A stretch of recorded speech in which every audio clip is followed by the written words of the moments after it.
আসসালামু আলাইকুম এভরিওয়ান, চলে আসলাম নতুন আরেকটা গ্রামীণ রান্নার ভিডিও নিয়ে। আজকে রান্না করা হবে মুরগির মাংস, মাসকলাইয়ের ডাল, সাথে ঢেঁড়স ভাজি। এদিকে দেখা যাচ্ছে যে মাসকলাইয়ের ডালের মধ্যে 1 টেবিল চামচ রসুন বাটা, হলুদ মরিচ আর একটু আদা বাটা আর সামান্য পরিমাণ তেল, পরিমাণ মতো পানি দিয়ে মাসকলাইয়ের ডালটাকে গোলানো হচ্ছে। অনেকেই আমার এই গ্রামীণ রান্নাবান্নার ভিডিওটা পছন্দ করেছেন, এজন্য আরেকটা ভিডিও আপনাদেরকে শেয়ার করলাম। এখন আগুনটাকে জ্বালিয়ে পাশের চুলোয় বসানো হচ্ছে মুরগির মাংস। এজন্য দিয়ে দেওয়া হচ্ছে পরিমাণ মতো তেল। অন্য কোনো আলাদা ভিডিওতে আমি আপনাদেরকে এই মুরগির মাংসর রেসিপি আর মাসকলাইয়ের ডালের রেসিপিটা শেয়ার করব। যেহেতু রান্নাটা 3 চুলোয় করা হচ্ছে, এজন্য আমি আপনাদেরকে আলাদাভাবে কোনো রেসিপি দিতে পারছি না। আপনারা শুধু দেখতে থাকেন কিভাবে গ্রামীণ পরিবেশে এই মাটির চুলোয় রান্না করা হয়। গ্রামের প্রায় প্রতিটি ঘরেই এই ধরনের চুলা দেখতে পাওয়া যায়। গ্রামীণ মানুষরা সময় বাঁচানোর জন্য প্রায় সময় এই চুলোয় রান্না করে থাকে। একই সাথে 3 ধরনের রান্না তারা সম্পন্ন করতে পারে। চলুন আর কথা না বাড়িয়ে পুরো ভিডিওটা দেখতে থাকুন। খুবই অল্প সময়ে কিভাবে এতগুলো রান্না সম্পন্ন করা হয় সেটাই আজকে দেখবেন। আমি যদি আপনাদেরকে এখানে আলাদা আলাদা রেসিপি বলতে থাকি তাহলে অনেক সময় পরিমাণ ঠিক থাকবে না, এজন্য আমি আপনাদেরকে আলাদা রেসিপি দেওয়ার এখানে চেষ্টা করছি না। এখানে যে মুরগির মাংসটা রান্না করা হয়েছে সেটার রেসিপি এবং ভিডিও পুরোটাই আমার চ্যানেলে আছে আলাদাভাবে, চাইলে দেখে আসতে পারেন। আলাদা আলাদা ভিডিওতে আমি আপনাদেরকে দেখানোর চেষ্টা করব মাসকলাইয়ের ডালের রেসিপি আর ঢেঁড়স ভাজির রেসিপিটা।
মুরগির মাংস আর ভাতটা রান্না হয়ে আসছে।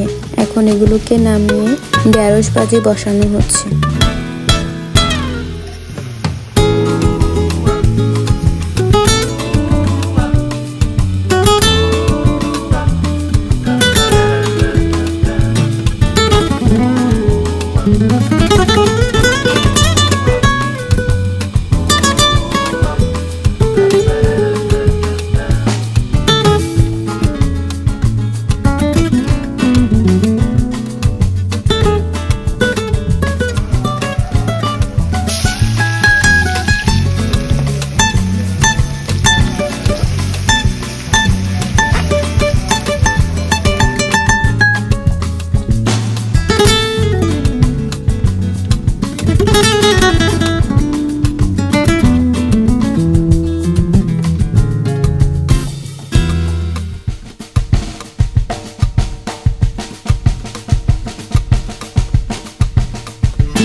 সবগুলো রান্না চুলো থেকে নামানোর পর কেমন হয়েছে সেটাই আপনাদেরকে দেখাচ্ছি। এটা মুরগির মাংস, দেখেই বোঝা যাচ্ছে অনেক সুস্বাদু হয়েছে। আর এটা মাসকলার ডাল। খুব সহজে কিভাবে এই মাসকলার ডালটা রান্না করবেন সেটা আলাদা কোনো ভিডিওতে আপনাদেরকে দেখাবো। যারা যারা এই মাসকলার ডালের রেসিপিটা পেতে চান তারা অবশ্যই কমেন্ট করে জানাবেন। আর এটা ঢেঁড়স ভাজিটা।